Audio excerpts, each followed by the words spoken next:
ಬರಾರಿಲ್ಲ ಕೇಳುವರಾರಿಲ್ಲ ಒಂಟಿ ಬಾಳಿನಲ್ಲಿ ದೇವತೆಯಂತೆ ನೀನು ನನ್ನಲ್ಲಿ ಬಂದೆ.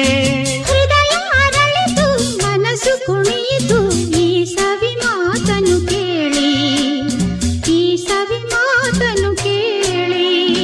ಬಂದೆಯ ಬಾಳಿನ ಬೆಳಕಾಗಿ, ಬಂದೆಯ ಪ್ರೇಮದ ಸಿರಿಯಾಗಿ, ನನಗಾಗಿ ನನ್ನ ಜೊತೆಯಾಗಿ, ನನಗಾಗಿ ನನ್ನ ಜೊತೆಯಾಗಿ.